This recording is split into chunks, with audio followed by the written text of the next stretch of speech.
Baker, swim dodge, fires and scores! Skipping a step, behind the back! Pass, the extra look, and the goal! Shot on goal and good!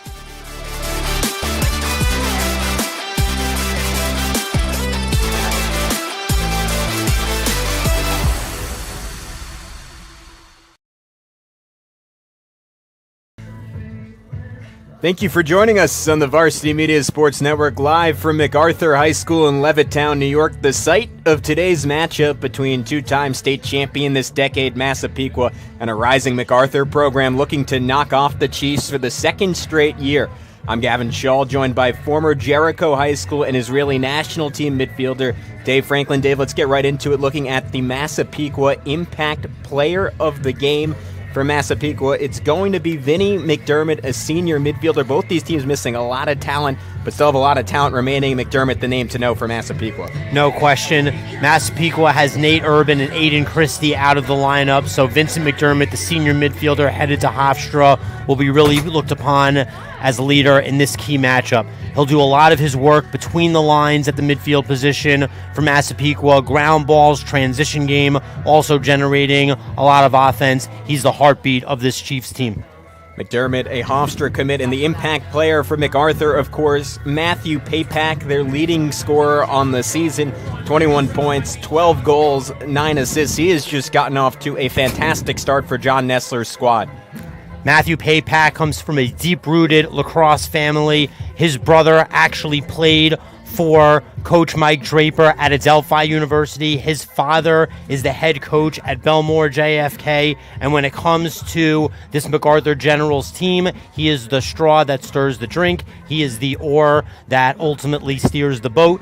And very much like his counterpart, Vincent McDermott, does a lot of the dirty work in between the lines, but a real fire plug at the offensive end. And you mentioned Massapequa missing Nate Urban and Aiden Christie for MacArthur. Joey Forshelley, their leading scorer last year as a sophomore, a Providence commit. He's out for the season with a torn ACL. John Roboto, a Seton Hall commit, a 4-year starter for the Generals. He is missing with a health issue. He's potentially out for the majority of the season, and Papak's a guy who's really stepped up. And now for Massapequa, let's look at how this entire team has stepped out without Nate Urban and take a look at their starting lineup. And still a whole lot of talent remaining throughout this group. Michael Durnan, Anthony Malika, Jack DiTomaso on attack. Who stands out to you out of that group for Massapequa? Well, what's interesting to me is we'll see Michael Durnan probably operate out of the box a little bit. It will allow him to go offensively against a short stick, opposed to drawing Luca Runyon, the long stick midi from MacArthur. So ultimately, Michael Durnan will interchange a lot with Patrick Radomski at the attack and midfield position to ultimately throw different looks to the MacArthur defense. And we already talked about Vinny McDermott, but Will Burney also named to watch. Aiden Christie, a late scratch this morning due to an upper body injury. So Burney getting the start. What are you looking for out of him? I think that Burney will step up in a major way. Again, both of these teams riddled by injuries, always looking to the next guy on the roster to step into a role where he'll be able to contribute. So Will Burney, a junior midfielder, a very talented player who's already committed to play lacrosse at the Division I level in Stony Brook. At Stony Brook, for a Massapequa squad who's ultimately looking to get revenge over MacArthur today on the road, I think that Will Burney will ultimately embrace this challenge to fill in for Aiden Christie as at the starting midfield for the Chiefs. All right, and now let's get a look at that MacArthur starting lineup. Again, a lot of talent missing, but a whole lot of talent remaining. I mean, that attack duo, you could go over any of those three guys, and they'll be a big name. That seems like the big strength of John Nessler's squad. There's so much balance this year for the Generals. Well, these guys have been playing together for a long time. Even the coaching staff on the other side has acknowledged these guys have been together since 6th grade. They've bought in to playing alongside each other and doing what it takes to bring this program to the next level. I think that Vinny Patrico is going to be a huge factor on the offensive end. Ultimately plays kind of a dichotomous role with Anthony Malika, the attackman for Massapequa. Both of those guys are big left-handed shooters, but a lot of synergy at the midfield position. Again, Matthew Papak is the real leader who will lead from the front with this midfield group, but James Napoli, Rocco Hogan, Connor Cullen, Luca Runyon, and ultimately a defensive squad that has Ryan Larkin, Michael Casano, and Sean Napoli. Again, a lot of great synergy, a pair of triplets, a set of triplets, a pair of brothers, a group of guys that have really been playing together for a long time who have bought into a system under John Nessler to ultimately become elite and pull off big wins against Massapequa programs like they did last year. All right, so let's take a quick look at the Varsity Media Boys Lac Sweet 16. You'll see Massapequa ranked number 13 at 3-1. It's interesting talking to their head coach, Mike Draper, this week. He said, one of the sources of motivation, he said they weren't featured heavily enough in the Varsity Media Sports Network preseason show.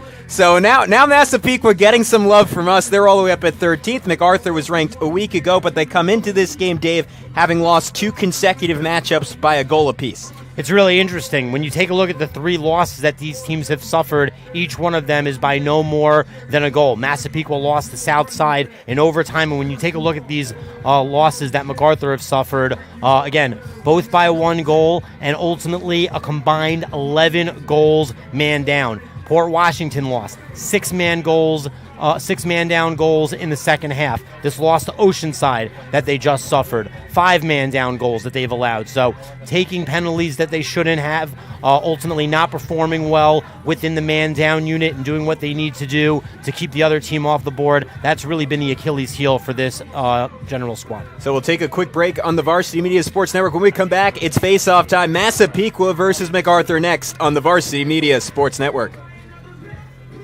Parents and athletes, why leave your college career in the hands of amateurs? Varsity Media produces professional college recruiting videos that you can use to help land a spot on the team. Our highlight reels have proven to save thousands of dollars in college tuition. You've worked hard and put the effort into your high school athletic career. Don't take any chances when it comes to your future. Varsity Media has been producing college recruiting videos since 2010. We understand what college coaches are looking for, and our attention to detail on your highlights will separate your resume from others. Stand out from the crowd. We'll help showcase your talents. Contact Varsity Media today and order a college recruiting video.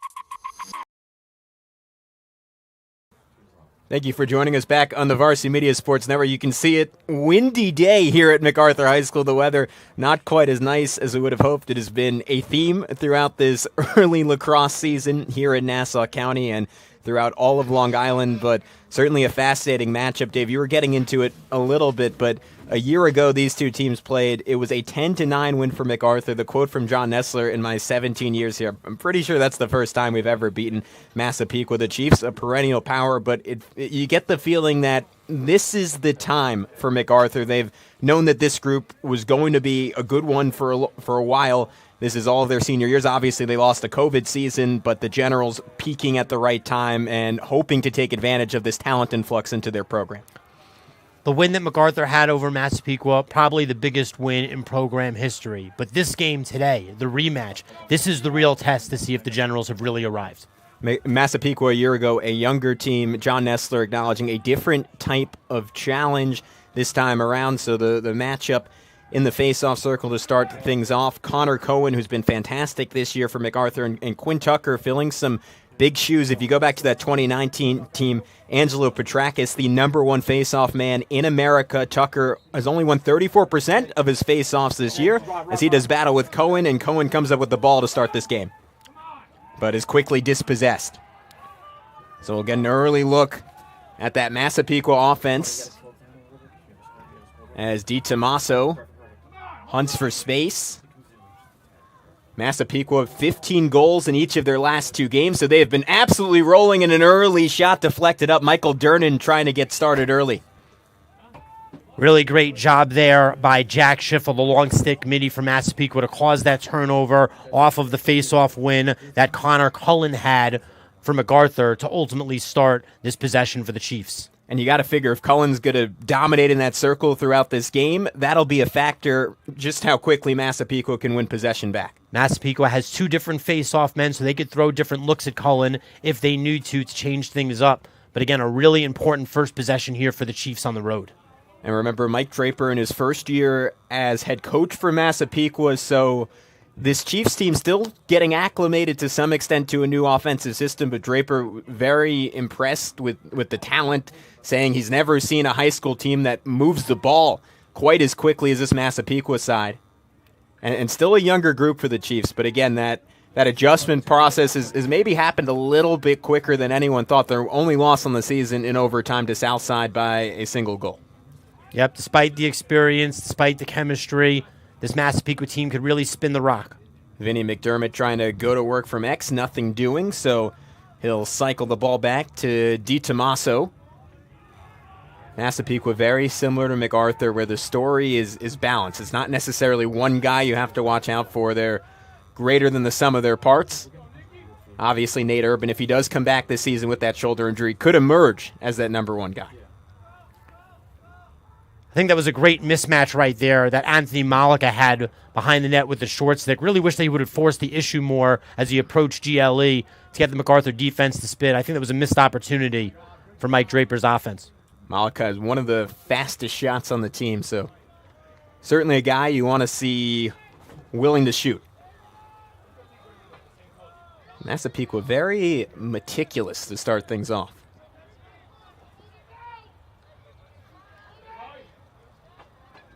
Neither of these teams likes to play super fast.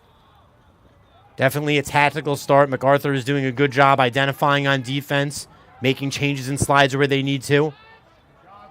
And now a little bit of space for Massapequa. Shot and a goal to start things off. It's Braden Fitzpatrick for the Chiefs. So we were waiting for the game to break. Really good ball movement by Massapequa. Really good responsive defense for MacArthur. And there we have it, Braden Fitzpatrick, the junior midfielder, another D1 commit going to Long Island University. Gives us the break in the game that we were looking for. A little bit of a stutter step dodge from the wing, and a really nice low-to-low shot to beat Steven Weber. I believe for Fitzpatrick, we'll double-check this, his first goal on the season, but certainly a guy that Mike Draper is really excited about. And now we'll get a look at the MacArthur attack, as it's Connor Cullen winning the face-off and setting up the offense for the Generals. Really important win by Cullen there.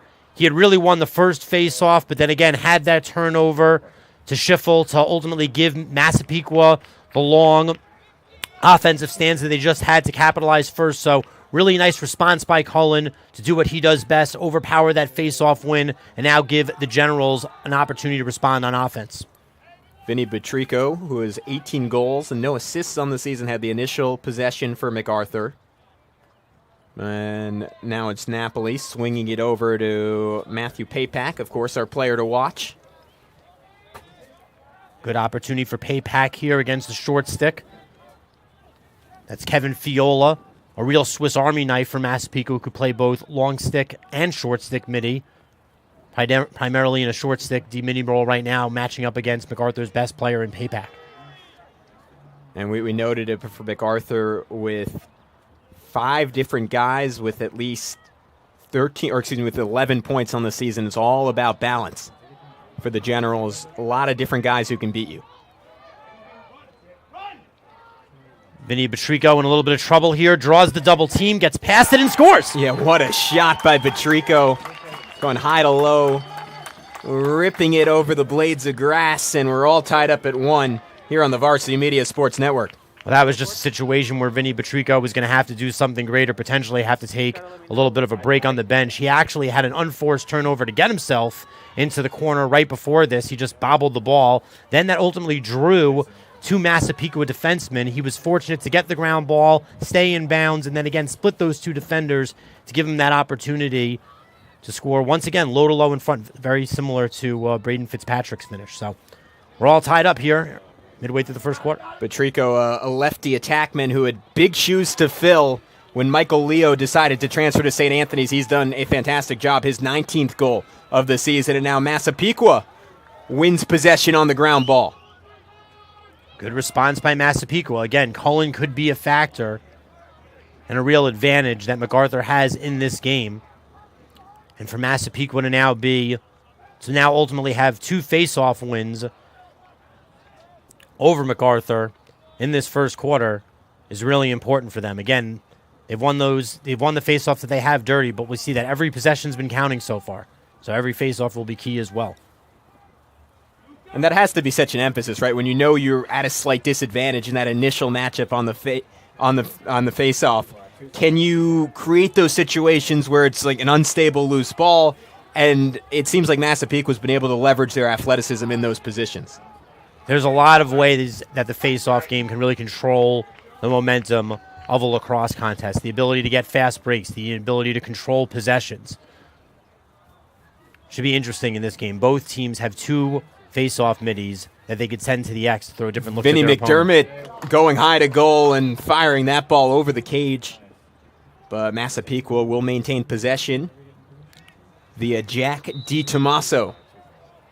DiTomaso, 8 points on the season, a great dodger with solid vision as well. He hit a fantastic shot against Carey. It was behind the back, bounced into the upper corner. So certainly a guy who can make some magic happen, but now it's Patrick Radomski, the Siena commit, working from X. And again, Radomski and Durnan, both interchangeable at attack and midfield. So again, really good opportunity for Radomski here, who's drawing the short stick.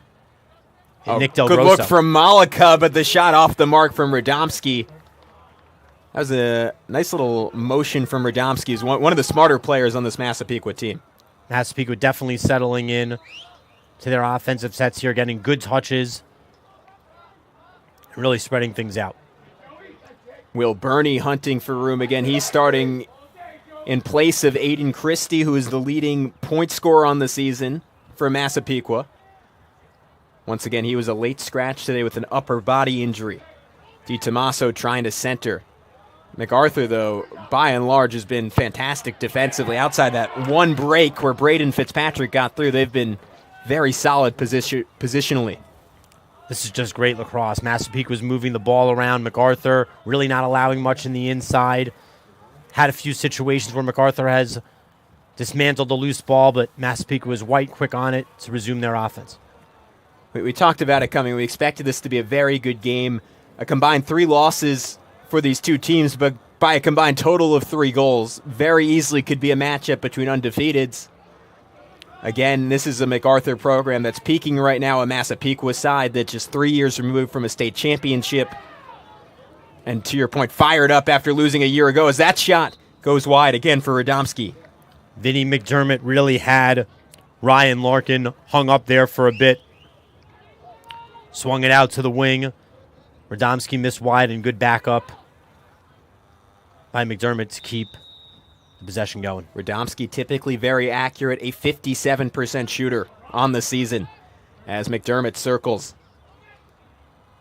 Radomski thought about launching another bomb. Instead, that one clings off the post from Will Burney and ricochets out near midfield. Nice recovery by Radomski. Harassing defense being played by Michael Casano. Casano all year long, number 44 in white, has been absolutely locked down. Held Ryan Luzzy without a point for Beth Page. Held Henry Haberman of Port Washington to just 3 points. He's sort of the dude for MacArthur defensively. Really nice timeout here by Massapequa. You can see that the MacArthur defense is really fired up.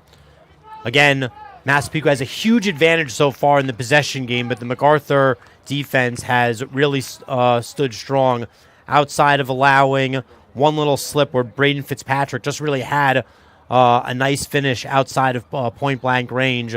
This MacArthur defense has looked stellar. Ryan Larkin, Michael Casano, really great short-stick D-midi play by Del Grosso as well. Really not showing this very powerful Massapequa offense, not much. So a reminder that this matchup is brought to you by the Long Island Metro Lacrosse Foundation. Our mission is to spread the positive spirit of lacrosse and support the highest ethical standards for all participants through annual initiatives included targeted grants, scholarship programs, lacrosse, educational clinics, and events to raise awareness and resources in support of the game.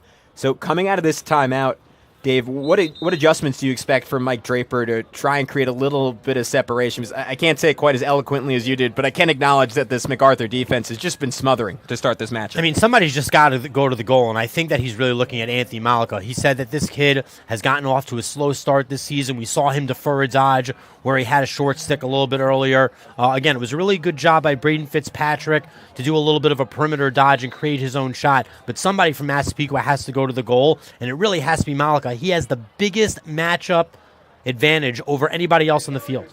Mike Draper saying on Malika, he's one of the hardest shots that he's seen on the high school level in a long time. The ball in the stick of his fellow Hofstra commit Vinny McDermott, tic-tac-toe passing for Massapequa, but again, the ball sent out near midfield. Casano battling hard to recover, nearly scooping it up was Del Grosso, and Del Grosso did win it and now is streaking the other way, and he loses his stick and takes a hard check on the other side of things from Michael D'Alessandro. A lot of back and forth lacrosse. Anthony Malika really just has to play better. That was a missed opportunity for him. He really approached that ground ball way too apathetically, went after it with a Canadian one-handed grab. You saw how quickly Luca Runyon was to pick up that GB, and really an unbelievable redemption play by Will Burney to completely yard sail the stick of Runyon, and with that, to stop the fast break of MacArthur. Great back-and-forth lacrosse, but again, we could have seen another long possession there by Massapequa if Anthony Malika was just stronger on that ground ball. I got to ask, did the Canadians perfect the one-handed grab? What gave them the naming rights? It's part of the Canadian style. It's part of the Canadian Native American style. They just play more with one hand opposed to in the American game, and with that, they have the naming rights. Got it. Payback trying to have the naming rights on the Massapequa net, but fires wide. So it will stay with MacArthur. 1-1 game, just under 3 minutes to go in the first quarter. Massapequa 3-1 on the season. MacArthur 3-2, coming off back-to-back losses against Port Washington and Oceanside. They need a win, and a diving shot is deflected. A flag flies in. It was from Vinny Batrico, as the officials are discussing, and it looks like it is a goal for MacArthur as Vinny Batrico defies gravity to give the Generals a lead. Interesting to see the referees sort that out. There was a flag thrown on the play, so it looks like they were looking to call Massapequa with a push, but ultimately they felt as though that Batrico, while encroaching into the crease area, did not dive toward the goal, but horizontally across or away from it, and with that got the shot off and across the goal line before he lands it in the crease. With that, MacArthur is up 2-1. Batrico, the lone Division I commit on this MacArthur roster, the lone Division I commit currently playing for MacArthur. We noted the two injured guys, Joe Forshelli, of course, heading to Providence, and Roboto going to Seton Hall. Seton Hill. Yep. My fault. I conflated that. Seton Hall's been in the news a lot recently, but different sports. Batrico, though. New coaching staff. Yeah, that's exciting. Batrico, that's his 20th goal of the season, second of the game. And Massapequa, another opportunity to answer, as they have done very well in the early going on faceoffs.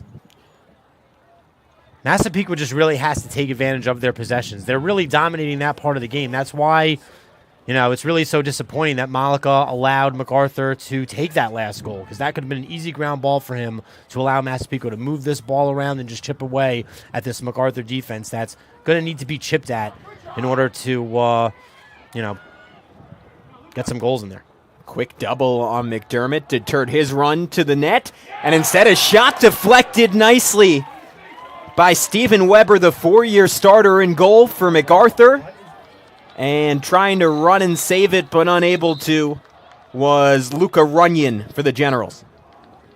But we haven't gotten a chance to talk about Weber. I mean, he's gotten off to just a fantastic start to his senior year. 47 saves already, saving 60% of the shots that he's faced. Heck of a talent in net for John Nessler. That was an unbelievable point-blank save. Michael Durnan operating from the wing, found Di Tommaso off the cut on the crease, and ultimately Weber just stuffed him high to high there. Weber, a 3-year starter, could have been a 4-year starter if not for the COVID year. That was his freshman year where he likely would have competed for the job and potentially would have won it, but started sophomore, junior, and now here in his senior year, a future college football player, committed to play D3 football at the Maritime Academy in New York. Linebacker here in MacArthur, a top Nassau County football program. Plays linebacker here. It'll be interesting to see what position he plays at the collegiate level, most likely in the defensive backfield. Yeah, heavy football influence on both sides with Michael D'Alessandro, the star running back on Massapequa's Long Island champion football team, and one of his fellow defenders, this time Michael Valentine, his fellow Michael as well, gets a big interception there to return possession to the Chiefs. Running into free space, Ryan Fountain, a wide receiver on the football team. He is absolutely explosive, a name to watch according to Mike Draper, and he'll fire on net but have it deterred. A great block by Casano. Back and forth, Lacrosse. MacArthur is man up right now. And trying to take advantage of it, it was Justin Williams streaking up the field. He'll come off. And MacArthur, who likes to play more of a settled style offensively, will reset offensively. Jack Schiffel there releases from the box. All even Lacrosse, but missed man-up opportunity from MacArthur. Again, they give up a lot of man-down goals, and sometimes they have trouble scoring on the man-up, as we see. So they're 0 for 1 there. Good job for Massapequa to hold. Even had a scoring opportunity with the long stick, but Michael Casano blocked that down for the Generals. That shot ripped by Rocco Hogan. Hogan in the starting lineup, replacing Joey Forshelli, a guy who's put in a ton of extra work and has had a lot of backup from his teammates as that wraps up the first quarter. A 2-1 lead for MacArthur over Massapequa after one here on the Varsity Media Sports Network. For the best action shots and the best angles, look no further than Varsity Media. Our experienced photographers capture your athletes' best moments right from field level. Plus, we offer great keepsakes like bobbleheads, posters, plaques, and prints. For more information about Varsity Media's photography services, contact us at 516-403-2050 or visit us online at varsitymedia.net.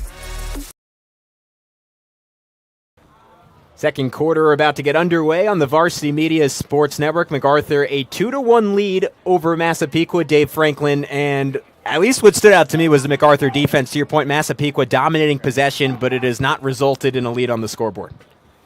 The MacArthur defense has absolutely been fantastic. Blue-collar, buckle down, not allowing a lot. If not for a really, really good sniper by Braden Fitzpatrick, MacArthur is up by 2 goals. They're really not allowing Massapequa to do much. Massapequa's offense is really timid to try to dodge to the inside.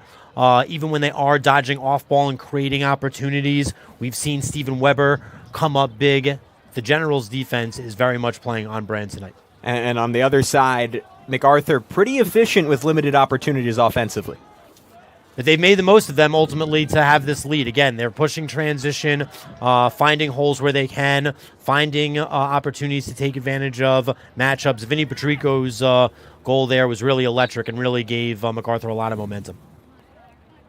Connor Cohen fighting for it, but not winning it. It's Vinny McDermott popping out of the pack for Massapequa, so we'll get another look at that Chiefs offense. Again, that, to me, at least, the biggest surprise in this game. We thought that was an advantage for MacArthur on faceoff. It has very much not been so far. Yeah, Cullen ultimately was supposed to be a real X factor here. He's strong, he's powerful, and Quentin Tucker is not to be underestimated. He is a future college lacrosse player committed to play for a top D3 program at SUNY New Paltz, and he's doing what he can to keep every face-off a 50-50 ground ball, and Massapequa's been doing a good job of scooping them up and, again, stringing out long possessions like this. Again, Fitzpatrick on the year, just 34% on, or excuse me, Quinn Tucker on the year, just 34% on face-offs. He's having pretty easily his best game of this early season. Quinn Tucker sees a lot of good competition in this league as a face-off mini, so he'll be battle-tested at the next level for sure. McDermott, that was an ambitious shot. Perhaps sensing that he had Fitzpatrick in great position. And Massapequa will look to continue their patient approach offensively, though you can see that breaking, and it broke in a big-time way there with a hard shot by Radomski, his third miss of this early game. Good job by Weber stepping up, letting the ball hit his body. MacArthur had a great goaltender years ago named Scotty Rogers, and Steve Weber looks like a young, smaller version of Scotty Rogers out here today. Not intimidated, stepping to the ball, seeing the ball. Scotty Rogers was a great college goalie at Notre Dame. High praise as that one is knocked out of the stick of Patrick Cheswick as he was trying to get to net. Up for grabs, Napoli coming up with it for MacArthur. The first time we mentioned James Napoli, a standout running back on the football team, perhaps the best overall athlete for this MacArthur side. Napoli triplets, definitely a staple for this MacArthur Generals program. You're right, really haven't said much of James's name. Sean starts on defense and has been very strong and silent throughout this one. But we'll see how James can contribute really at the offensive end, because that's where he does have the ability to turn the key. Payback. Unable to find much room. We see Weiserick here kind of playing like a rover, drawing multiple different offensive players and doing a really good job of keeping guys topside here. Cheswick just off on the drop-off attempt to Hogan. And I think it's important that MacArthur strings together some possession offensively. As good as they've been on defense, there has to be some fatigue setting in on that side of the ball with how Massapequa has controlled possession in this game. Oh, no question. Ryan Larkin, Michael Casano, and Sean Napoli need some oxygen. Oh, and how about that run by Vinny Batrico? A couple of dodges to find just an inch of space, but lost his balance on the shot. Vinny Batrico is really the only player in this game thus far who says that he's willing to go to the inside. He's willing to attack the goal. That's how he scored his first, and he will certainly go for his second and potentially more after in that style. And we've talked about how so many guys have stepped up, but it's important not to underestimate the offensive talent drain for both these teams. At Cheswick put that one in front of the face of net. Again, two sides missing arguably their top two offensive threats. Inevitably, there has to be somewhat of an acclimation period there. Everyone has to play a role slightly higher and more involved than what they're used to. Both teams in that situation are also fortunate to be deep in the areas where they're having injuries. So they have guys who are able to step up, maybe a little bit more thin on the bench. We still have good, even match lacrosse here today. Payback stopping and starting as he's harassed and now gets it to go. 3-1 lead for MacArthur. And that was James Napoli on the finish. High-to-high finish from Napoli, but a laser pass by Paypack. Paypack went one-on-one here with Weiserick. Weiserick with a nice attempt at the over-the-head check. Paypack makes him pay, gets a step, throws a dart to Napoli, who stings the corner to give the Generals a 2-goal lead. Napoli has the hardest shot on the team, according to John Nestler. You saw it on display there, and a 3-1 advantage for MacArthur as the Generals look to leverage their momentum on the face-off, and they will be unable to do so. It's Massapequa ball. Another key result off the face-off for Massapequa. Again, Cullen has not had the result that he's wanted to win things early and often, and Massapequa's been stringing some really long possessions together. Ultimately, they just haven't really found a lot of good looks at the goal. But if Cullen was ultimately doing what he normally does, MacArthur would be dominating the possession game. But the fact that the Massapequa Cheeks have made things a 50-50 situation coming off the face-off is the reason that MacArthur doesn't have a more dominating lead right now. Nick Del Grosso, the Limestone commit, doing a fantastic job standing up to Patrick Radomski that time around. And we've seen a number of those where Massapequa tries to do exactly what you're saying, Dave, go inside, win one-on-one. They've just physically have been unable to do so. Fitzpatrick, the lone exception, as he gets to work again, trying to replicate his first goal, and he does so. An absolute rip from Braden Fitzpatrick, and Massapequa's back within one. Fitzpatrick got Massapequa on the board by doing a little bit of a perimeter dodge. This time, he really takes things to the next level and penetrates the inner area. You see extended out on the wing. He draws the slide of Ryan Larkin, and what a powerful shot to ultimately get past Weber. Again, Weber was feeling really hot and really strong, really wasn't allowing a lot of good looks at the goal and making stops off of cuts on the crease. What a great electric lightning bolt for Fitzpatrick to ultimately bring this game back within one and to ultimately poke at the confidence of Steve Weber a bit. And there's a crucial win for Cohen, leading to this run from Del Grosso, not stopped. Oh, he missed a bunny. That's about as open of a look as you'll get. Matt Giannotti, good job standing tall, but that one was just wide of net. And that's what MacArthur expects to get out of their face-off game. Quick wins, quick runs to the goal. Del Grosso, probably one of the best short stick D-middies in the county, pushing things in offensive transition. Really not one of the finer points of his game, but takes a nice run there, and MacArthur is able to back up his shot and get a good possession here. Paypack looking to get on the board, shooting wide. In the first quarter, MacArthur was very limited in possessions. They're getting more looks now, and they're doing a great job of backing up their shots so they could really make the most of things. Taking the air out of the ball and, again, limiting Massapequa's ability to move things around. That's going to be the key to victory for MacArthur. Hagel, a great spin, but threw it right into the feet of Giannotti, who made another good stop. Pivotal, good stop for Giannotti. Ultimately, when you take a look at the goaltending battle, it's really two different stories. Steven Weber should have been a 4-year starter. Giannotti's a rookie. Oh, and there's a rip on the other side of things by Radomski. He missed 3 times, but would not be denied a 4th. And we're tied up on the Varsity Media Sports Network. Gavin, you said it very eloquently. We know that Radomski was looking for an outside look. He wouldn't stop pulling the trigger, and this time he gets it done. Good transition play by Massapequa. This time a little bit less coverage in front of the goal. He has a more of a clean look at Weber. Weber a little bit triggered, so to speak, coming off of the goal that he just gave up to Braden Fitzpatrick. So again, when you run into a hot goalie early in a game, it's important to get consecutive goals like that to break his confidence in order to be able to impose the threat offensively. MacArthur, Massapequa continues to control those loose balls. It was Ryan Weiserick that time for the Chiefs. And a golden opportunity for Massapequa to have their first lead of this one. Unbelievable special teams play. Excuse me, I should say to regain the lead. It was Braden Fitzpatrick with the first goal. Mike Draper's really been doing a good job assembling the special teams unit on these faceoffs to really stop Cullen from winning things cleanly and making these 50-50 situations, ultimately sparking transition off of faceoffs so they can draw out these long possessions. Tie game. A little more pace on offense now for Massapequa. That ball really pinging around. What a look inside, and a stop by Weber, but on the deflection. Was it a goal? The question's going to be is if Malika was in the crease. It looks like a goal. A goal for Anthony Malika. The name that you've mentioned, Dave, the name that Mike Draper mentioned to the two of us is someone who needs to step up. 5 goals on the season coming into this game, but has not been quite as dominant as was expected. That's a big shot for him. And sometimes you need an easy one like that to get going.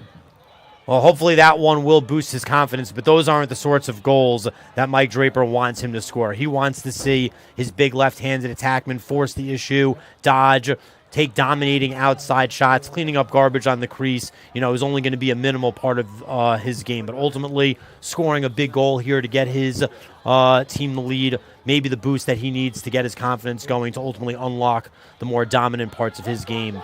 And how about that run to the cage by Michael Durnan to set it up? Great way to initiate the offense. A really good stop by Weber. Again, he was looking for a stop to get his confidence back, but ultimately gave away a rebound, and Massapequa was there. Malika on the board, and all of a sudden we have another change in score. And Massapequa really has some momentum in the faceoff circle. I would say that was the cleanest win of the day for Quinn Tucker. Yep. Again, he sees a lot of good competition. Didn't exactly have the best numbers coming into today. Ultimately was going to be a big underdog, but again, Massapequa has just been finding a way to limit Cullen's opportunities to win things cleanly, and Massapequa has done what they need to ultimately get what will count as wins for Quinn Tucker. And again, drawing out really, really long tactical possessions here to make this game what it is. As Fitzpatrick looking for a hat trick. Unable to find much room. And Dave, I thought you hit the nail on the head. MacArthur, again, arguably the biggest win in their program history last year over Massapequa, a program that's never advanced to the Nassau championship game, at least as far back as John Nessler could remember. But this is sort of where you prove it, right? Anyone can get a fluky win over a younger team. Certainly MacArthur's team was good enough to justify it last year, a Final Four team who gave Carey a run for their money to make the Nassau Championship game. But you do it 2 years in a row, all of a sudden the program is in a different place, a different conversation. Yeah, when you take a look at that win from MacArthur, again, it was against a Massapequa team that finished with a losing record. So ultimately be tested here and ultimately have to defend that upset on your home turf when you're going up against a team that also has a winning record. This is the real test. This is the real opportunity to see if you've arrived and if you can compete for a state title. So MacArthur chooses to take a timeout as the Generals have lost a little bit of momentum in this second quarter. For the most part, Massapequa was dominating the possession game, but the Generals were doing what they needed to control the momentum, make big stops on defense, really cause opportunities from transitions on offense, and had some impressive leads there. But Massapequa has just stayed composed, kind of rid the ebbs and flows of this game, settled into their offense, and found opportunities to score. Braden Fitzpatrick has been aggressive, and again, a big rebound goal by Anthony Malaga there to give Massapequa the lead. And we wanted to remind you, you can join our team over at Varsity Media. Let Varsity Media help promote your business. We have affordable rates, customizable packages to fit any budget. We will help grow your brand through our SPORTSCAST. If you want to reach out, you can give us a call at 516-403-2050 or email ben@varsitymedia.net. Contact us today to advertise as soon as possible. We also want to remind you to bring your game to life with Varsity Media Sportscast. As you can hear right now, we have announcers, we have multiple cameras, we have instant replay graphics. It's great for rivalry games, senior days, and of course, general promotions of your team. If you want to book a sportscast, you can contact us at 516-403-2050 or visit varsitymedia.net.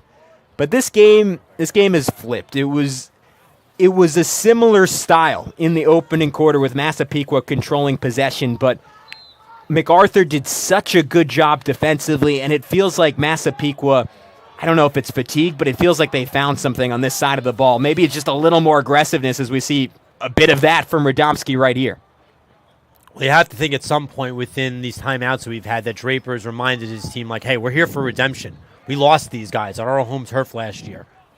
And there's another one for Radomski. Pat Radomski from Braden Fitzpatrick. The two big names in this game for Massapequa offensively connect once again. Well, to start the game, Steven Weber was really doing a good job of shutting the door on Radomski, but if we're playing NBA Jam here, number 12 in blue is heating up. 2 goals from the outside. This one, again, Fitzpatrick doing a great job of getting involved. He scored the first 2 goals for Massapequa. He'll get the assist on this one, ultimately making the MacArthur defense move. The MacArthur defense was dominant in the first quarter because they were able to stay within their set and really weren't thrown off by anything that Massapequa was throwing at them. Now the Massapequa offense is showing wrinkles and what the capabilities that they have, and it's going to open things up for Radomski, who could really uncork shots like that. Big-time win for Connor Cohen. MacArthur looking to answer, looking to go quick, but missed on a pass, and the loose ball taken by Ryan Fountain. Here comes the transition game from Massapequa. That's not the result of the face-off or the fast break that you want if you're a John Nestler. If Cullen has an opportunity to overpower his man and force the issue to the goal, you're going to want to convert there. Unforced turnover by James Hagel on the bottom right of that fast break. Unbelievable job by Massapequa to scoop up that ground ball and for the long poles to get it out to the middies in transition to give them, once again, another opportunity to have a long possession here and extend on their lead. The Chiefs looking for their 4th consecutive goal, rebounding from a 3-2 deficit to assert control of this one as we approach halftime. Again, Massapequa 3-1 on the season. They are absolutely rolling back-to-back. 15-5 wins, the latest over Carey, as you see Michael Durnan jogging towards the bench. Durnan will sub out here, some sort of an equipment issue, maybe some blood. It looks like as he goes toward the trainer, maybe some exposed cut skin. So he'll sub out here, and we see Fitzpatrick join the field, and he'll now invert as an attackman. Fitzpatrick, 2 goals, and that assist to Pat Radomski, as he's had easily his best half of play on the season. Fitzpatrick draws Del Grosso now. Again, Del Grosso, arguably one of the best short stick D middies in the county, embraces that role that's been such a big part of the MacArthur tradition. Radomski, to your point, we would see flames emojis coming out of him if we got to get that prepared for the next broadcast. But he is absolutely rolling right now, and you could tell he's playing with that confidence every time going towards net. As that pass picked off, nicely done for MacArthur by Del Grosso. And now looking for spaces, Runyon, the long pole, harassed by D'Alessandro. Smart timeout by MacArthur. Yeah, D'Alessandro absolutely vicious on that ride. And MacArthur, an opportunity to set their offense now, and they could, it feels like the momentum of this game could swing by who gets a goal, if anyone, heading into the second half. Yeah, it really seems more like who's going to make the mistake opposed to who's going to do something well.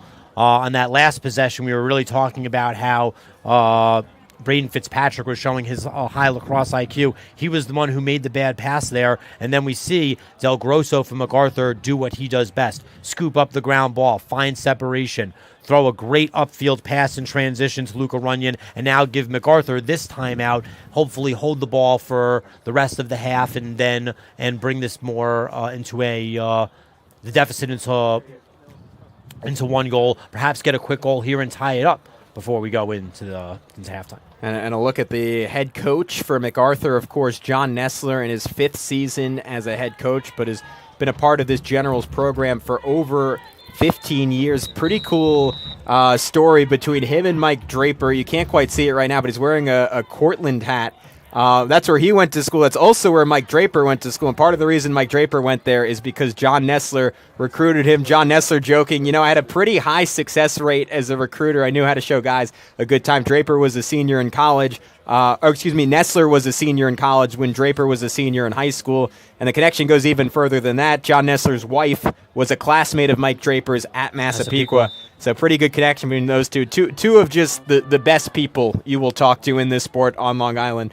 Both extremely generous with their time, nice guys, and obviously fantastic lacrosse coaches. A lot of deep ties to the Cortland State University lacrosse program and great coaches and the trees that they've ultimately grown here in Long Island lacrosse. Coach Draper is part of that. Coach Nessler is part of that. Brendan Mulholland, a MacArthur alum, who really defined that short stick D-midi role that Del Grosso plays today. Jericho, head coach, who also played at Cortland State, who played under Nessler here at MacArthur. So a lot of great ties within that Cortland Red Dragons blood on Long Island lacrosse. A couple of dodges put on by Vinny Patrico. Diving shot bounces over that crossbar and run down well by James Hagel. Patrico is a wide frame player, but he's really shifty. He's really strong. Again, we know that he likes to go to the goal, and the fact that he's left-handed just really gives him like that extra bit of a spark plug as it relates to how much of a weapon he is on the offensive side of the field. Oh, that was dirty! Vinny Patrico, a magic trick, and MacArthur's back within 30 seconds before the half. Mr. 25 in white, right on cue, behind the back. He is quick. He is crafty. Again, he grew up here on Long Island, but to ultimately exacerbate your point earlier, he plays like a Canadian. Good job here by James Hagel to ultimately find Patrico on the crease. Great job by Patrico to bring that pass in by Hagel. Gives his buddy in the 15 jersey an apple on the scoreboard. And what an unbelievable job. Great awareness to tuck that behind his head. So bring this within one goal for the Generals. And here comes Del Grosso. There you go. Del Grosso charging in. A pump and a shot just wide that time for Cheswick. Patrico earned a hat trick. Massapequa looking to tack on one more goal before the half. They have 10 seconds to do so. Charging in is McDermott. McDermott burrowing his way inside and gets it to go. Oh, yeah. Vinny McDermott with 2 seconds on the clock. What an answer for the Chiefs. That will be a huge momentum boost for Mike Draper's squad as we go into halftime. Vinny McDermott finds Paypack, who's a little bit tired, gets underneath him, gets above GLE, dives outside of the crease, and finishes low on Steven Weber, who is approaching him, coming in high. 1.9 seconds left on the clock, and Mr. Hofstra, Vinny McDermott, gives Massapequa yet another 2-goal lead. A game full of twists and turns. It was Massapequa getting on the board first, MacArthur responding with 3 of the next 4 to take the lead. Massapequa coming back with 3 in a row. MacArthur, it felt like a momentum turner. That ridiculous shot by Vinny Patrico for his 3rd goal. But then what an answer by the Chiefs to end the half. So we'll head into break. 6-4 lead for Massapequa over MacArthur. You're watching the Varsity Media Sports Network. You're watching the Varsity Media Sports Network, the home for New York high school sports. Varsity Media is the tri-state area sports leader. We offer an array of services for any team, coach, player, athletic director, and parent. From game film to live streaming, we are available to cover your event anytime, any place. Looking for an enhanced experience? How about a professional broadcast with multiple camera angles, announcers, graphics, and instant replay? Need a highlight reel? We produce individual highlights for college recruiting and team highlight videos for end-of-season banquets. And when it comes to social media, nobody has you covered better than us. Hype videos, sideline highlights. We can tailor custom videos to make your team stand out on Facebook, Instagram, and Twitter. Why waste your time dealing with anyone else? When it comes to sports video, Varsity Media stands alone. Contact us at 516-403-2050 or online at varsitymedia.net. For the best action shots and the best angles, look no further than Varsity Media. Our experienced photographers capture your athletes' best moments right from field level. Plus, we offer great keepsakes like bobbleheads, posters, plaques, and prints. For more information about Varsity Media's photography services, contact us at 516-403-2050 or visit us online at varsitymedia.net. If you're an event organizer looking for a media company to cover live streaming, action photography, and game video for your event, look no further. Varsity Media travels throughout the Northeast covering weekend tournaments, showcases, and championships. Contact us today to learn about our services and packages at 516-403-2050 or visit us online at varsitymedia.net. Parents and athletes, why leave your college career in the hands of amateurs? Varsity Media produces professional college recruiting videos that you can use to help land a spot on the team. Our highlight reels have proven to save thousands of dollars in college tuition. You've worked hard and put the effort into your high school athletic career. Don't take any chances when it comes to your future. Varsity Media has been producing college recruiting videos since 2010. We understand what college coaches are looking for, and our attention to detail on your highlights will separate your resume from others. Stand out from the crowd. We'll help showcase your talents. Contact Varsity Media today and order a college recruiting video.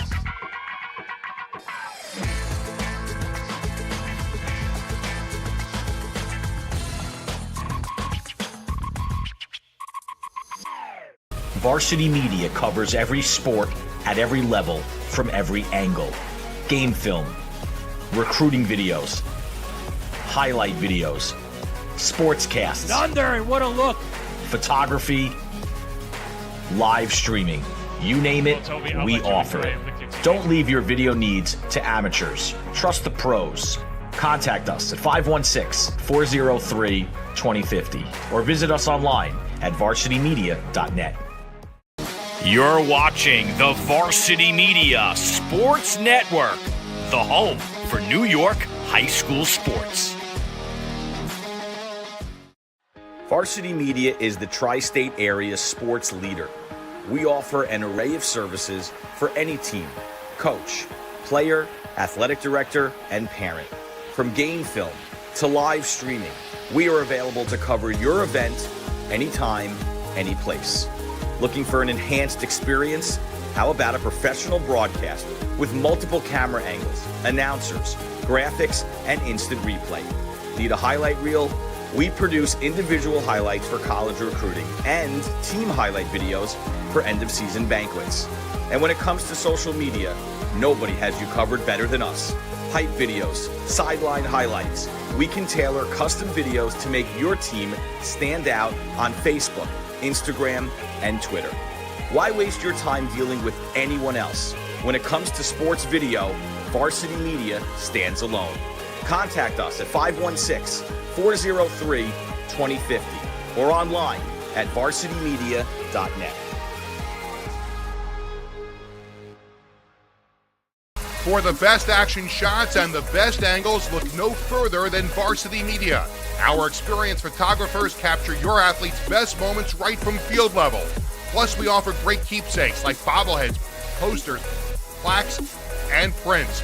For more information about Varsity Media's photography services, contact us at 516-403-2050 or visit us online at varsitymedia.net.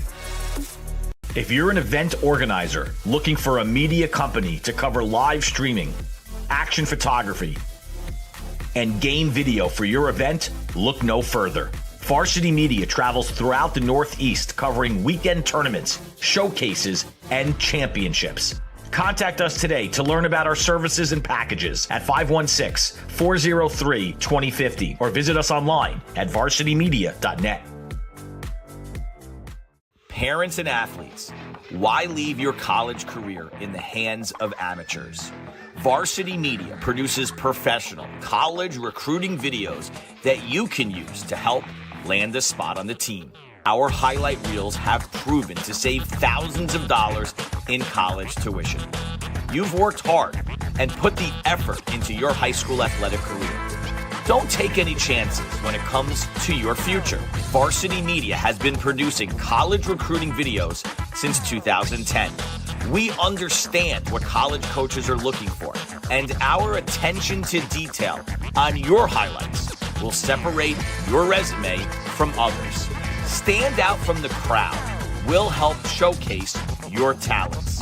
Contact Varsity Media today and order a college recruiting video.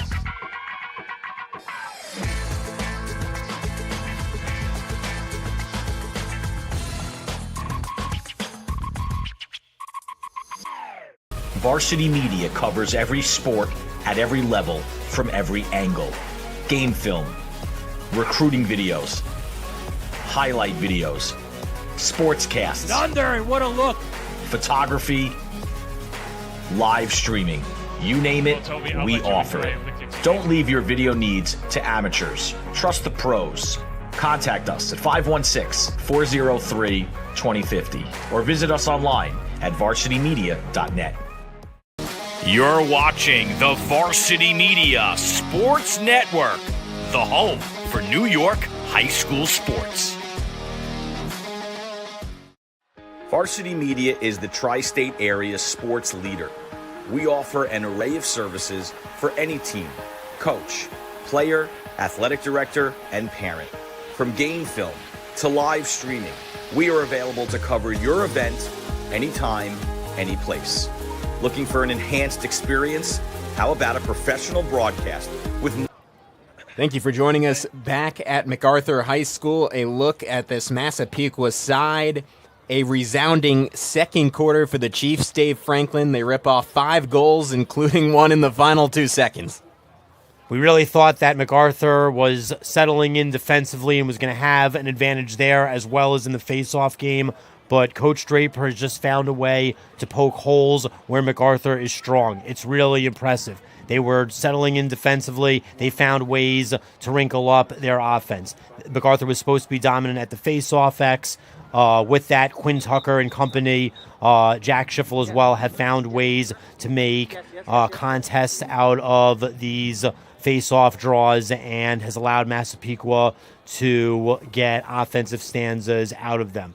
That goal by Will McDermott at the end of the half was a huge momentum boost. Ultimately found Matt Papak where he was tired, and to be up 2 goals on the road trying to get a redemption win where you fell to these guys last year and gave them maybe their biggest win in program history, this is where you want to be going into the second half. If you're MacArthur right now, you need to flip the script of the possession game. You need to dominate possessions, and you need to get your offense getting to work in the second half. We need to get Vinny Batrico, who's really heating up, to get on to the level of which we see Radomski playing at right now. So MacArthur needs more offensive possessions, needs to get the ball into the sticks of their key players, and most importantly for MacArthur, they need to stay out of the penalty box. We know that that's been their Achilles heel in their losses to Port Washington as well as to Oceanside. If MacArthur starts to get desperate and finds themselves taking penalties in the second half, it's only going to play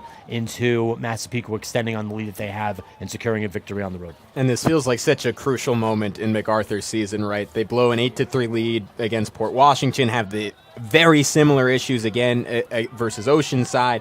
Just texting with John Nessler, I mean, I think I could sense that there was some frustration there, that this team has this great talent, a chance to be one of the best teams in program history. Multiple flags fly in, and they're trying to leverage it. This feels like a crucial step in that process, but instead it'll be an extra man opportunity for Massapequa to open this second half. Connor Cullen loses the face-off, draws a penalty. Again, exactly what you don't want from MacArthur. We need to win possessions and stay out of the penalty box. There you lose a face-off, and now you are going to spend some time in the sin bin and give Massapequa a man-up opportunity. Not what you want to start the first half, to start the second half. I hadn't heard the sin bin before, but I love it. Quick dodge and a high-to-low shot off the mark, but getting it right back is Vinny McDermott, and McDermott picks up right where he left off.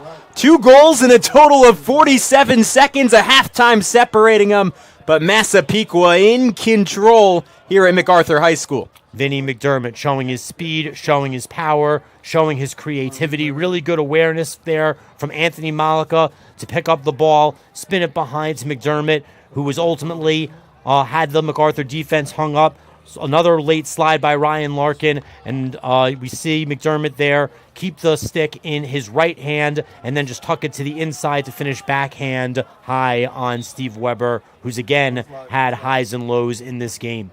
So 2 goals apiece for McDermott, Radomski, and Fitzpatrick. Malika has the other goal for Massapequa, and it's a 7-4 advantage for the Chiefs. And yet another second half man down goal for MacArthur. It's been the story of their last 3 games. John Nessler and company desperate to reverse that particular narrative. Del Grosso hands it off to Papak there. Del Grosso, again, dominant defensive midi. Big part of the MacArthur culture here, something that they started to build into their program going back in 2009 with Brendan Mulholland. But ultimately does a good job of deferring to Papak, who really needs to be more of an offensive threat. Batrico has been really the most scary offensive player for MacArthur so far. Unable to find space on his initial run, Rocco Hogan tries to redirect that pass to James Hagel. As it flies wide, Hagel will restart the offense for MacArthur. Matthew Giannotti's made 2 decent saves in this game, but for the most part really hasn't been tested much either.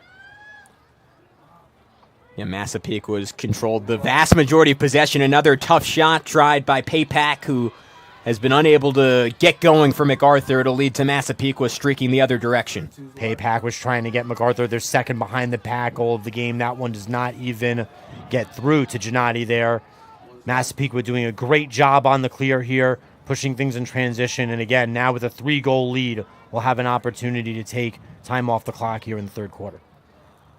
And I was impressed to open this game. Obviously, they didn't get off to a great offensive start, but just the patience Massapequa displayed offensively.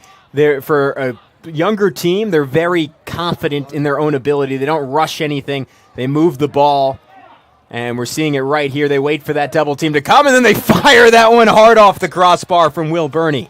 You're right. They really play with a high lacrosse IQ. They even seem to back each other up when things go astray and when the ball goes loose. They back up their shots.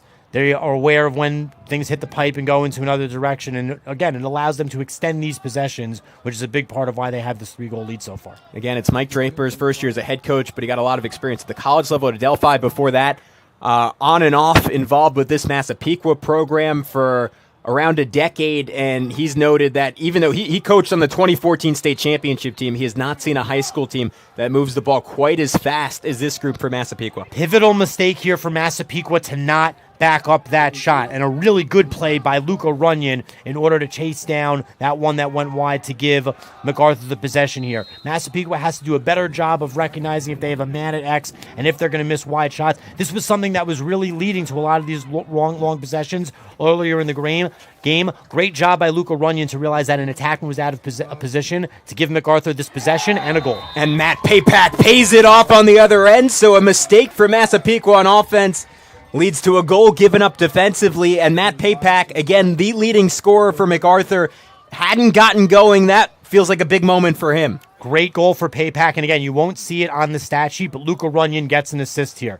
Off of the possession behind the net that Luca Runyon was able to get off of the wide shot, MacArthur pushes the situation up the field. Papak comes down the alley and finishes on a solid, low bounce shot by Gennady, who, again, I still feel as though has been untested. So, really good goal. Only a 2-goal lead now for Massapequa. Ultimately, your biggest, most important impact player has now found his first goal of the game, and a lot of lacrosse to go.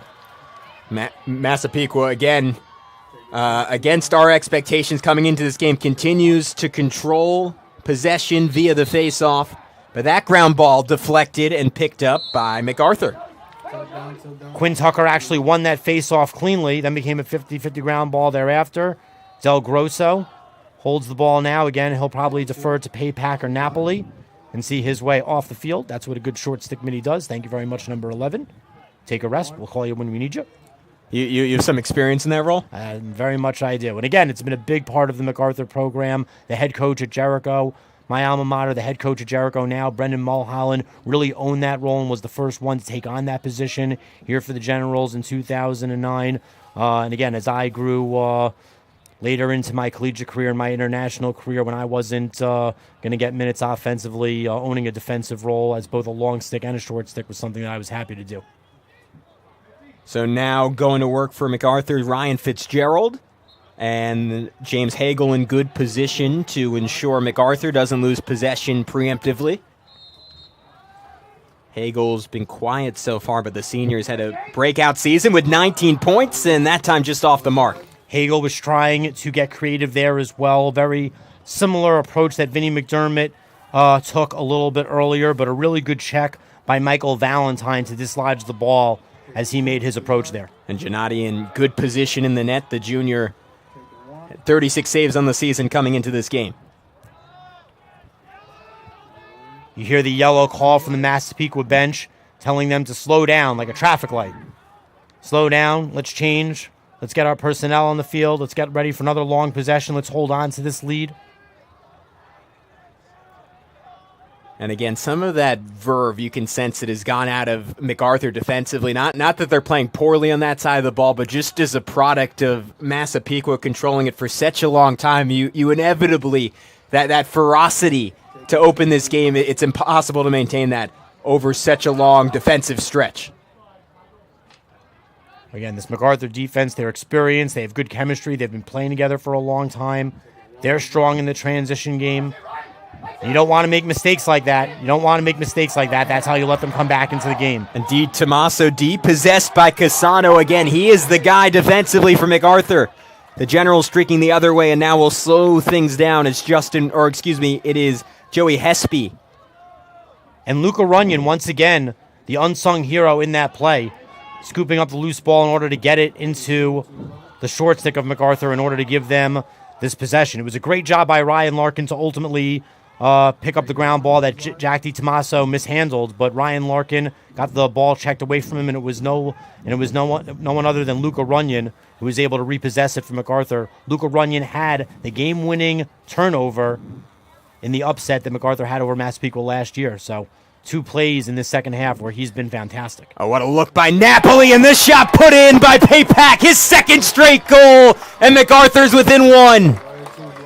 So we talk about the assist that Luka Runyon won't get credit for when Paypak scored his first goal. That's Paypak's second goal of the game. Again, very much feeling the momentum boost, having scored that one just before. And what a great job here by Napoli to recognize the back cut that Paypak had. We always talk about cutting to the laces. Paypak had a short stick matchup on defense. Defender looked away from him. He cuts inside. Napoli and him make eye contact, hits him on a dart. And boom, we have a 1-goal game. Matt Paypak's second goal of the game, stepping up at home like a leader does.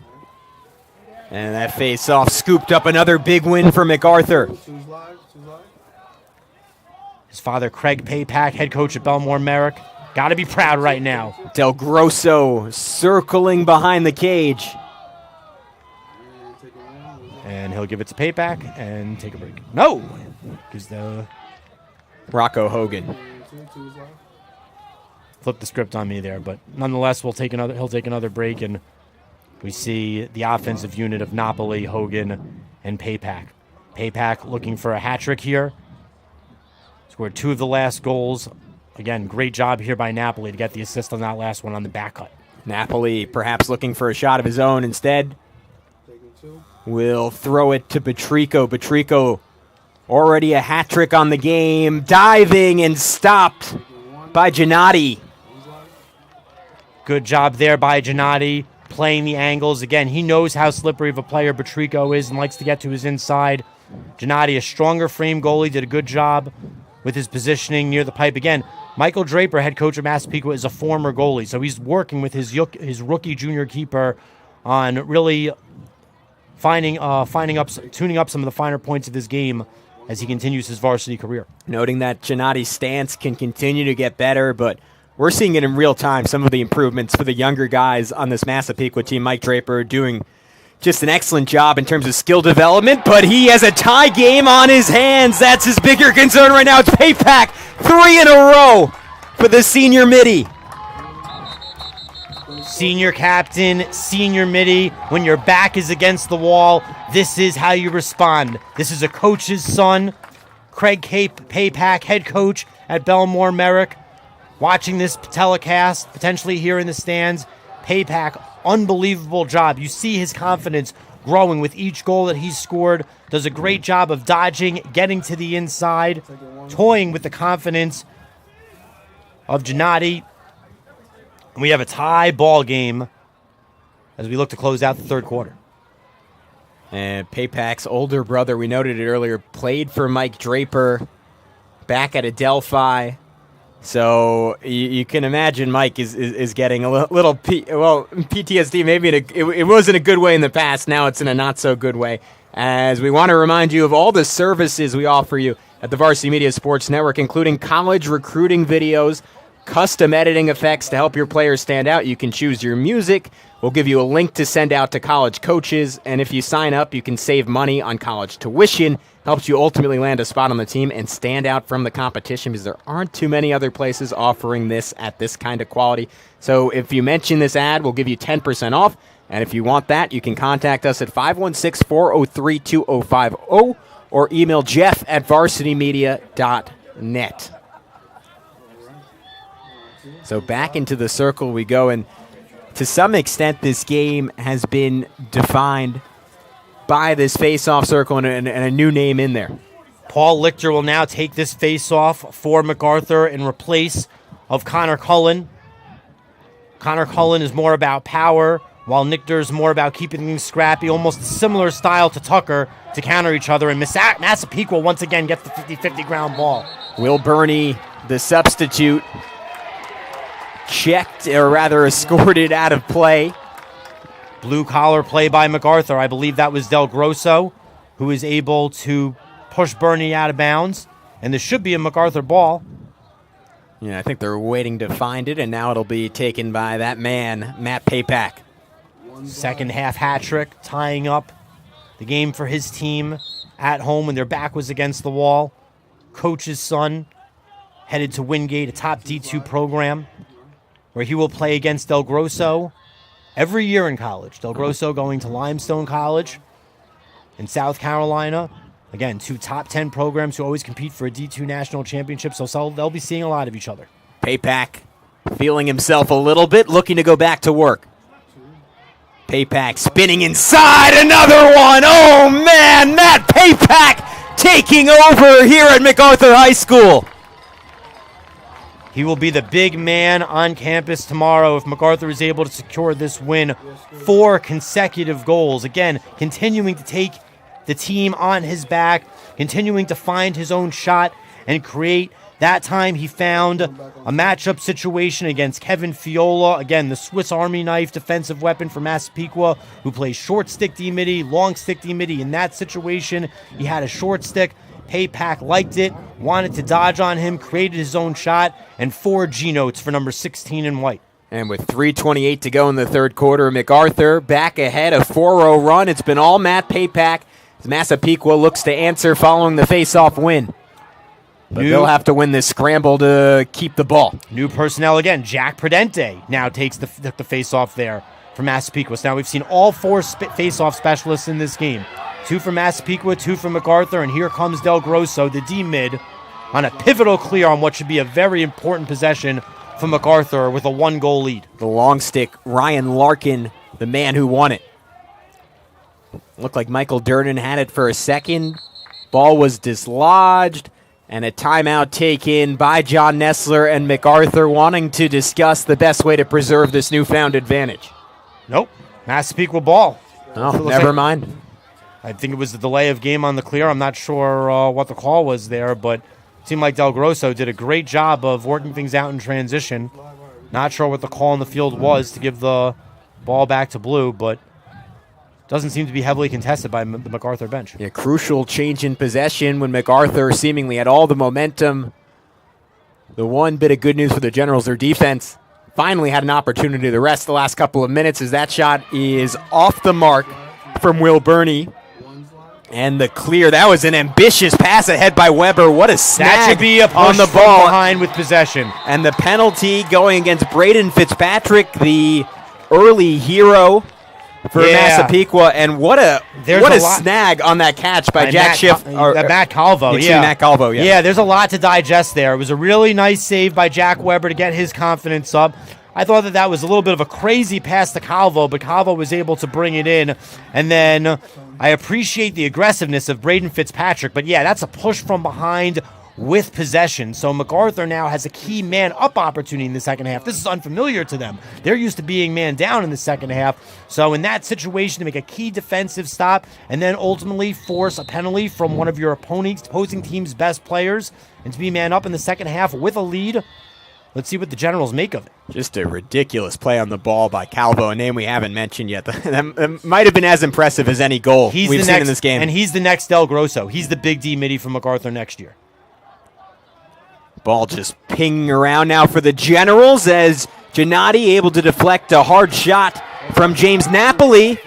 But now on the second try, Gennady again gets the stop. 2 big saves in a row from Gennady and a great clearing pass and unable to be handled by Michael Valentine. That's going to hurt Massapequa here.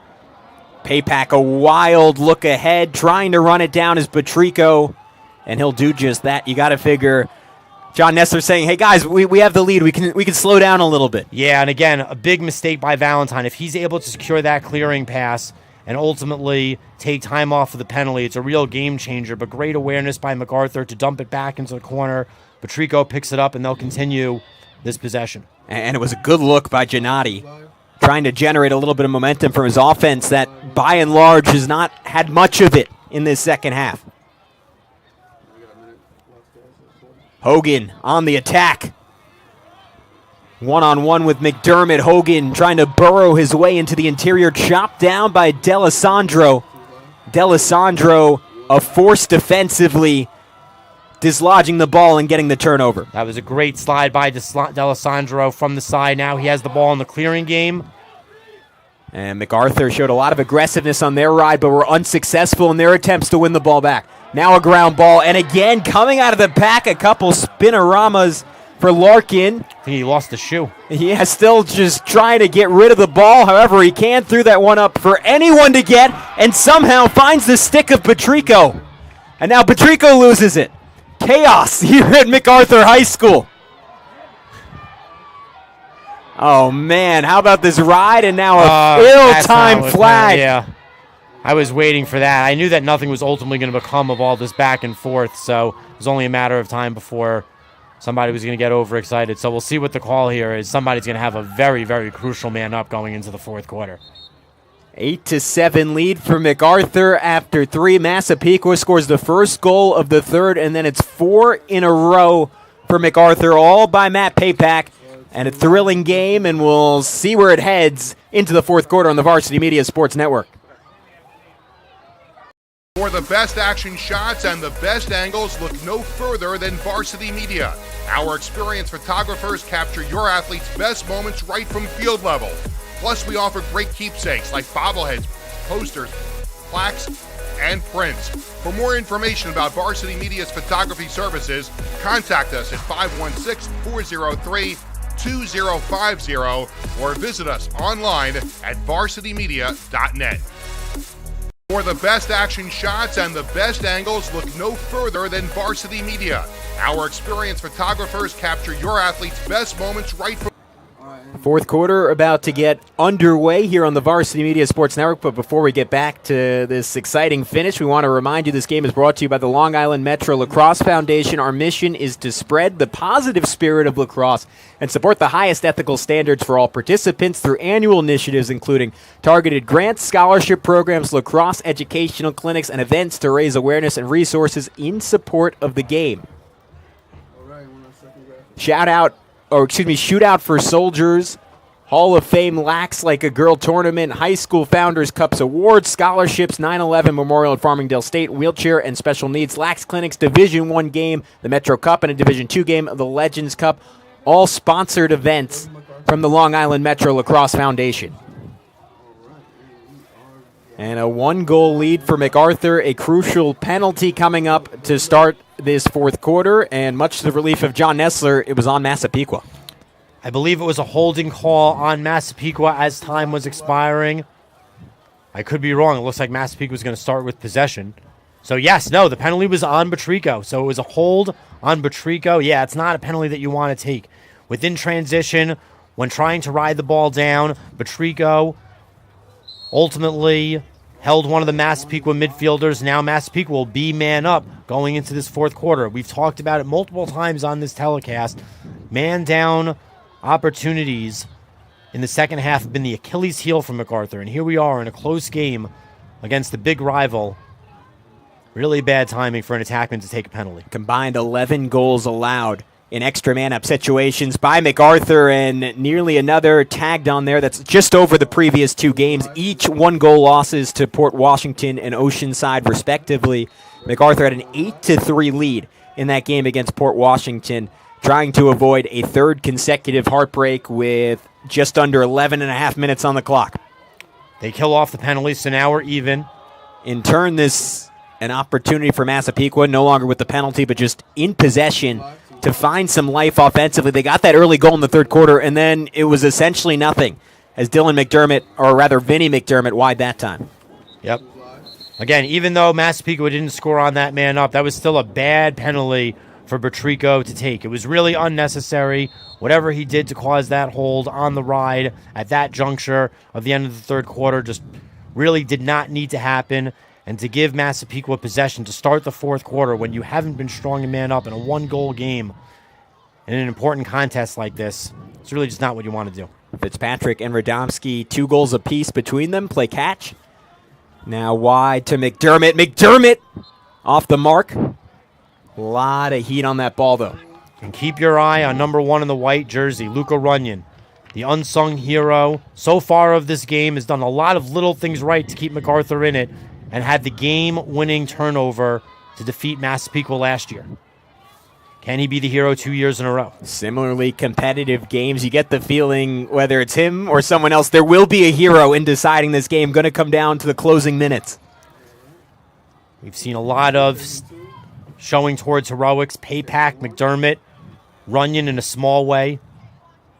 10 minutes, 15 seconds of lacrosse left. Anthony Malika still a name you look for on Massapequa to step up. One of the biggest guys on the field as the ball has a nice pace to it, really swinging around for this Massapequa offense. McDermott! And we're all tied up. And at 10 minutes even, McDermott says that he's going to vie for player of the game. Right when you need it, fourth quarter, down by 1 in a game of swings, gets above GLE and stings it high past Steven Weber.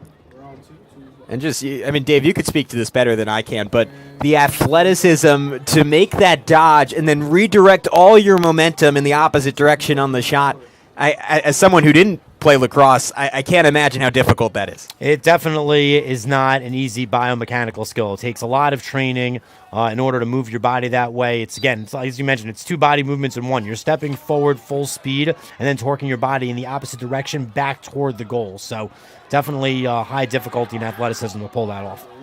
Ryan Weiserick knocking the ball over to Ryan Fountain. We're going to have an early release on Massapequa. So Weiserick, it was ultimately Ryan Fountain who released from the box early on the faceoff.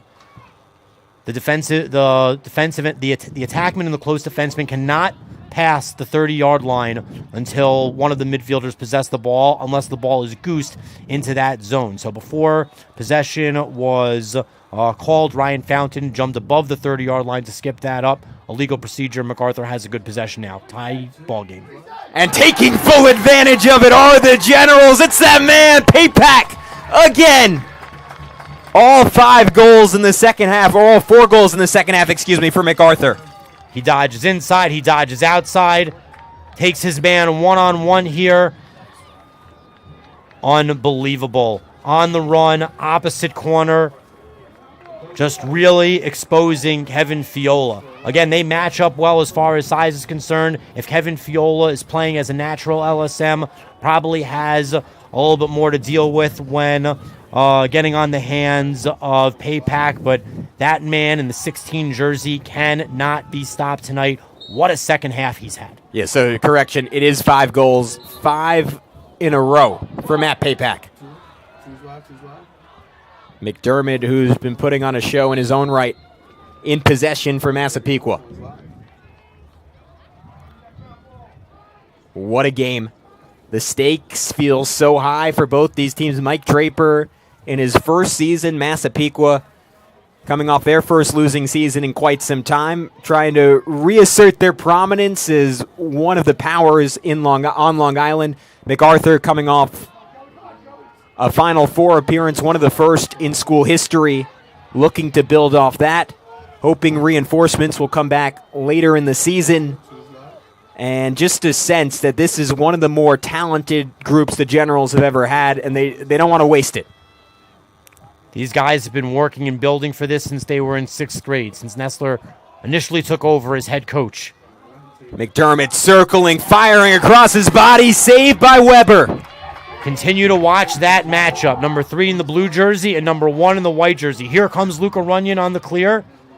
And an off-the-mark pass trying to find Del Grosso. Now it comes back the other way. Good long stick midi play by Schiffel to get that back to his keeper. And now Massapequa will have a run with it. But, yep, as you were saying, Massapequa, a dominant force. MacArthur trying to show that they've securely arrived. A monumental win over this Chiefs team last year when the program was admittedly a little bit down. If they were to win today at home this season, that would be the real arrival party for the MacArthur Generals and John Nestler's squad. And as we were alluding to before, these guys have been working at it since they've been in 6th grade. We've been referencing it all game. One win can be a little fluky, to the start of a pattern, the sign of a program ascending to new heights. Radomski trying to stem that tide. Weber saying, "Oh no, I like our ascension." Radomski wanted his hat trick. Weber makes a nice save when he needs to. It's dark. It's not easy to track the ball, but man, did he do a good job there of seeing that, tracking that low, and a really good timeout by John Nestler, seeing that his goaltender was out of the net in a little bit of trouble. Again, this is going to be a key possession for the Generals. We see here Radomski going one-on-one to the cage. And that was against Matt Calvo, the second short stick D-midi. And then, again, great job for Steve Weber to read that, get low, make the save, and then start the outlet. And this will be a pivotal possession for the MacArthur Generals. 7 minutes, 9 seconds left, down by 1. They've been kind of on the short end of the stick as far as the possession battle in this game. Very back and forth, second half. And this is just a really good opportunity to tie this up and get a momentum swing. You have to think that they're going to put it in the stick of number 16. And a look inside that MacArthur huddle led by John Nessler, his fifth year as head coach, a 1994 graduate of MacArthur. Growing up, he was more of a football and baseball guy, but a buddy convinced him to try lacrosse his senior year. Started off his college career at Nassau, ended up being an all-conference performer at Cortland State. We mentioned the association with Mike Draper, but Nessler, a guy who's been all over, a head coach at North Shore, Belmore JFK, Farmingdale State, 10 years as an assistant at MacArthur before ultimately ending up at his alma mater. And you could hear it, Dave. You spent a ton of time talking to the coaches this week, just as I did. This is the dream job for each of these two sides, and it's so cool to have that. You were mentioning the alumni aspect to me during halftime, but two coaches who so clearly love their high schools, got to come back, got to contribute, and now have both of these programs in such a good place. Mike Draper was an assistant coach at Adelphi and had no intentions to return to high school lacrosse and leave the collegiate game, or for that matter, Adelphi University, until this job opened up at his alma mater. You mentioned it as far as Nessler's concerned. Been a bit of a journeyman, coached at Belmore JFK with Craig Pakepack, and was very fortunate to come to his alma mater here several years ago, be patient, and then ultimately own the head coaching job and lead this great group of kids for the last several years. We have a penalty down here. Looks like Napoli caught one in the lower body region. A little gimpy. I was going to say Napoli was showing off some of those running back skills on the clear, but took a hard shot at the end of it. Still holding that right thigh area. There were some concerns from the crowd here, as well as from the bench. Looks like he's going to persevere through. Batrico's going to work. Batrico has been quiet in the second half through no fault of his own. It's because Matt Pakepack, has turned himself into... Get the GB. A human bullet, for lack of a better term. Yeah, Batrico's, again, was a big star in the first half offensively for MacArthur, but Pakepack took that pressure off of him. He's been initiating a lot from the front. Batrico's had a lot of that backup, and now both of them are dangerous here with 6 minutes left in a one-goal game. And this is a good test for MacArthur offensively. Again, a team that typically likes to work settled, but we haven't seen them really string together long possessions throughout this game. A golden opportunity up by 1, to your point, under 6 minutes on the clock, to be patient with the ball and try and find a crack in this Massapequa defense. Hogan, no need for patience here, all the way to net, had it deflected from behind, run down by James Hagel. Something that you'll notice now is that Michael Valentine will guard Pakepack. No more short stick on Pakepack. Kevin Fiola ultimately was responsible for 2 of Pakepack's goals, so now Pakepack will draw the long stick and Michael D'Alessandro. And that time Valentine switching on to Hagel and making a great play on the ball to deny that shot, but a third opportunity, this one again wide of net. Vinny Batrico off the mark. And it'll go back Massapequa's way.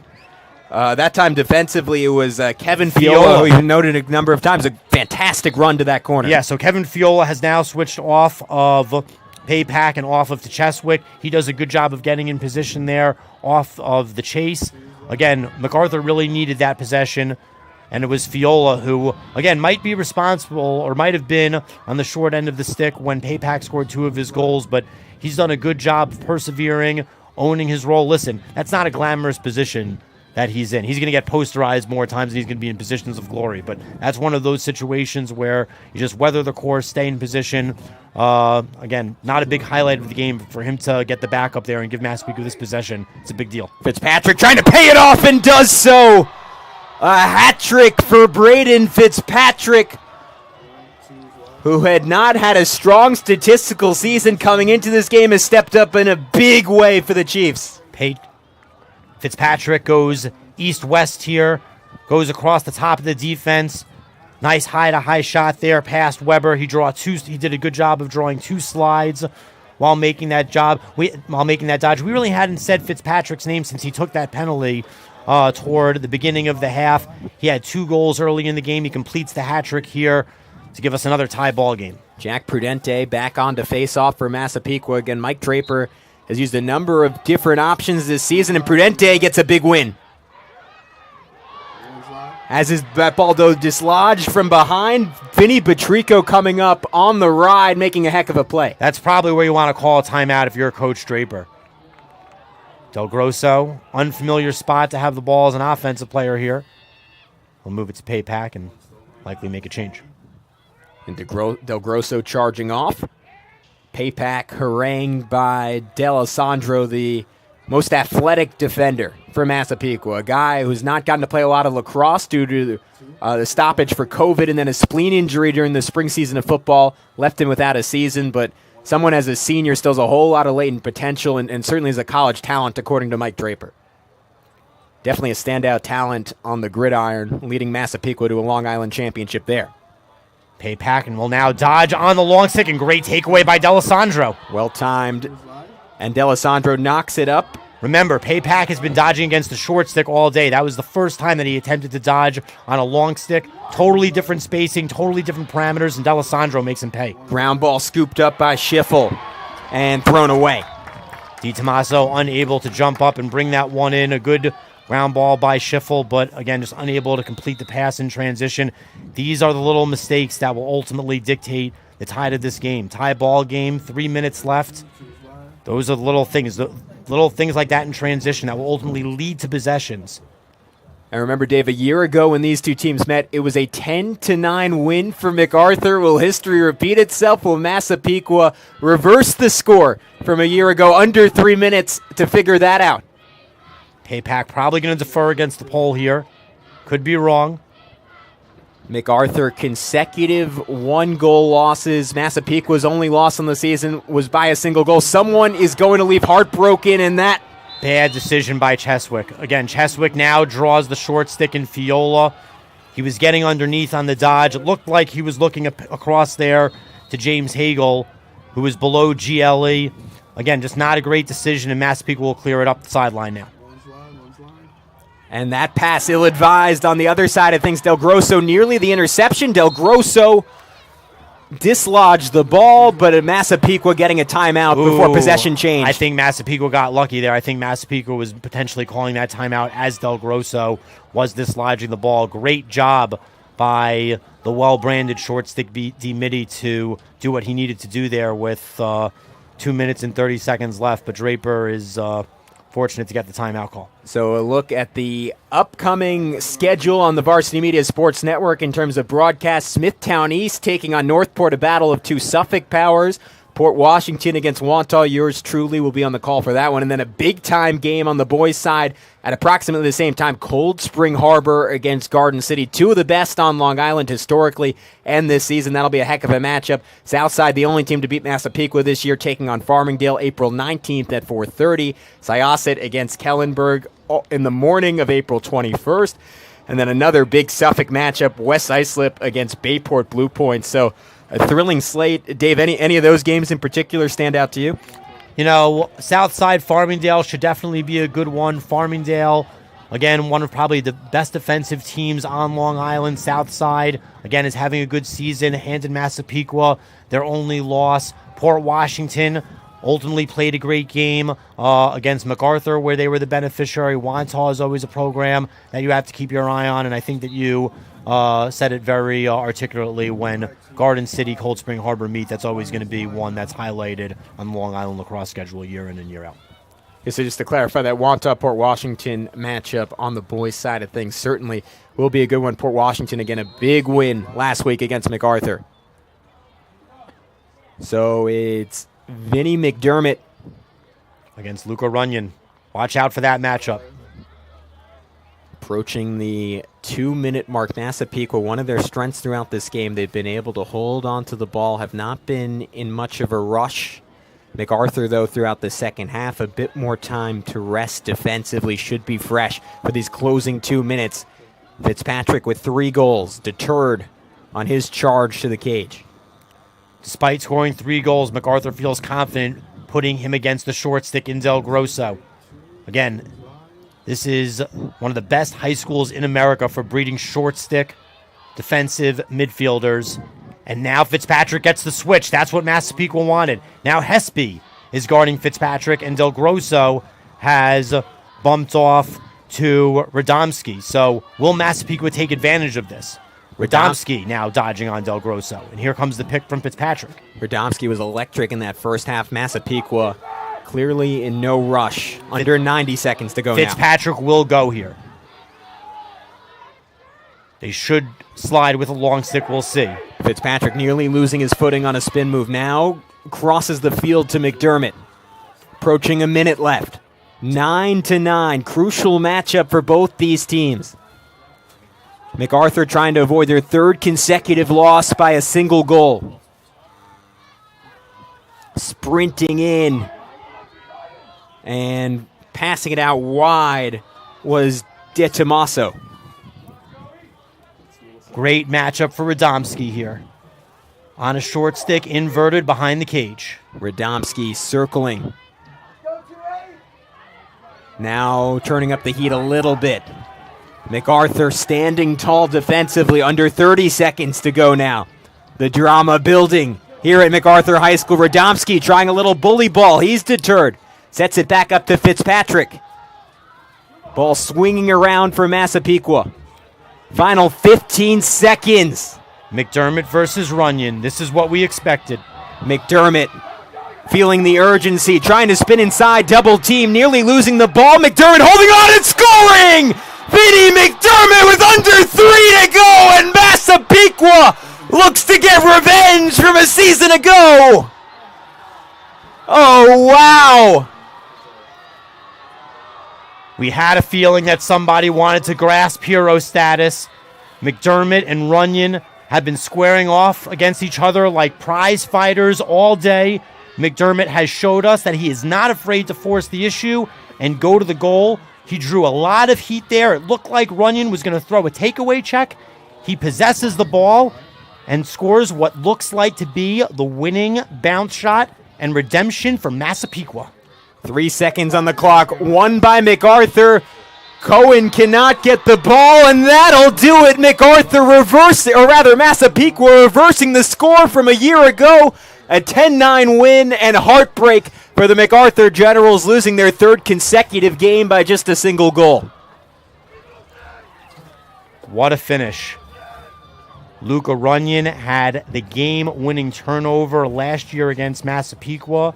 In a tie game situation, it looked like he was just about to dislodge the ball off the stick of Will McDermott, who is playing fantastic all game long. And of course, it was number 3 in the blue jersey, showing us, as he wanted to in the 4th quarter, to be the hero. Here he goes, draws heat, splits 2 defensemen here. Again, you see him getting a lot of heat from Larkin and Runyon. And he just turns his body toward the goal, gets off the bounce shot, and gets it past Steven Weber. Ultimately beat 4 defenders on the play. Just your typical win against a quadruple team with under 3 seconds left. What a run for Vinny McDermott.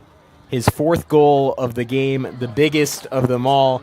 And MacArthur, man, oh man, a year after knocking off Massapequa, and what, Dave, I think you correctly termed the biggest win in school history, they take on a much better Chiefs team and come oh so close to pulling it off again. It's not what you'd want to hear as a MacArthur fan right now, but I think that we got every indicator that this program is in a great place and headed in the right direction. Everything that you said is right, and ultimately it's just onward and upward from here.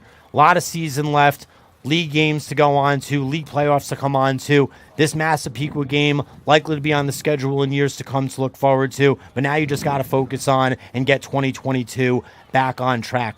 A bunch of key, crucial one-goal losses. There are screws that need to be tightened in order to bring these one-goal losses to multi-goal victories and ultimately get yourself where you need to be come postseason time. And how about the start for Mike Draper at Massapequa? 4-1 now. You mentioned the adjustments he made offensively early in this game, and they pay off down the stretch for the Chiefs. you have to give Mike Draper a lot of credit. There are a lot of things that you could tell that he worked into the game plan to win this game. He was missing talent. Nate Urban, Aiden Christie was a last-minute scratch. He did some unbelievable things to change things up at the face-off X in order to keep things 50-50, stop Cullen from being dominant, and ultimately give Massapequa the opportunity to have long possessions to settle into their offense and do what they do best. And so for Dave Franklin, I'm Gavin Shaw, and our entire fantastic crew signing off here on the Varsity Media Sports Network, a 10-9 win for Massapequa over MacArthur.